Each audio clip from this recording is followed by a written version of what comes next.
എല്ലാവർക്കും നമസ്കാരം. വരാൻ സാധിച്ചത് വളരെ സന്തോഷം. ധ്യാനം കണ്ടിട്ട് ഈ പടം എന്തായാലും സക്സസ് ആണ്. എൻ്റെ കരുന്നൊക്കെ ഭരിക്കും, ഉറപ്പ്. പിന്നെ ഒരു കാര്യം, വിജയേട്ടൻ, ഞാൻ സത്യം പറഞ്ഞാൽ നമ്മൾ അഭിനയിച്ച പടത്തിലല്ല, ഞാൻ അഭിനയിക്കാത്തൊരു പടത്തിലാണ് കൂടുതൽ പ്രൊമോഷൻ എന്ന് പറയുമ്പോൾ ഓടി വരുന്നത്. ഞാൻ അഭിനയിച്ചില്ലെങ്കിൽ ആ പടം നന്നായി ഓടണം എന്ന് ആഗ്രഹിക്കുന്ന ഒരാളാണ് ഞാൻ. ഇതിൽ അഭിനയിച്ചു എന്ന് വരുന്ന ഓടി തരികയല്ല. ഇവിടെ വരാൻ കാരണം എനിക്ക് സത്യം പറഞ്ഞ രഞ്ജിനിയാണ്. എന്നോട് പെട്ടെന്ന് വിളിച്ചു. പക്ഷേ വിജയേട്ടൻ, ഞാൻ പടത്തിലൊന്നും അഭിനയിച്ചിട്ടില്ല, പക്ഷേ എണ്ണക്കറുപ്പിന് ഏഴഴക് എന്നുള്ള പാട്ട് എൻ്റെ ഫേവറേറ്റ് പാട്ടാണ്. കാരണം ഞാൻ പണ്ട് ഇത്തിരി വെളുത്തുപോയി, പണ്ട് കുറച്ചുകൂടി കറുപ്പായിരുന്നു.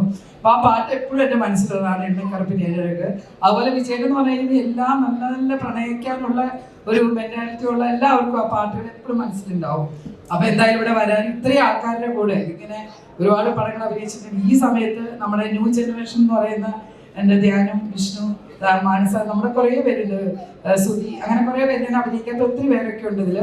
പിന്നെ കൂടാതെ ദിലീപേട്ട കൂടെ ഈ സമയത്ത് എനിക്ക് കാണാൻ കുറേ നാളെ ഞാൻ ഒത്തിരി പടം ചെയ്തിട്ട്. ഇപ്പം ഞാൻ പോയി പറഞ്ഞേ ഉള്ളൂ, മറക്കല്ലേ കേട്ടോ, വല്ലപ്പോഴും വിളിച്ച് ഒരു സീനേ ഉള്ളൂ, വന്ന് ചെയ്യാമോ എന്ന് ചോദിച്ചിട്ടുള്ള ഒരാളാണ്. എനിക്ക് എനിക്ക് ഓരോ അഭിനയിക്കാൻ ഓരോ പടത്തിലും ചെയ്ത പടം, ചെസ്സായാലും എന്താണെങ്കിലും ഒരു സീനിൽ എന്നെ വിളിച്ച് അഭിനയിക്കാനുള്ള ചാൻസ് തന്നിട്ടുള്ള ആളാണ്. ഞങ്ങളുടെ തൊട്ടടുത്ത അയൽക്കും കൂടിയാണ് ഇപ്പോൾ ദിലീപേട്ടൻ. എന്നാലും ഈ സമയത്ത് ഇവിടെ വരാനും ഈ പടത്തിന് ഒരു ആശംസ നൽകാൻ എനിക്കൊരു അവസരം തന്നതിൽ സന്തോഷം. വീണ്ടും ഇതിൻ്റെ ഒരു 100ാം ദിവസം ആഘോഷിക്കുമ്പോൾ വിജയേട്ടൻ എന്നെ വിളിക്കും എന്ന് ഞാൻ പ്രതീക്ഷിക്കുന്നു.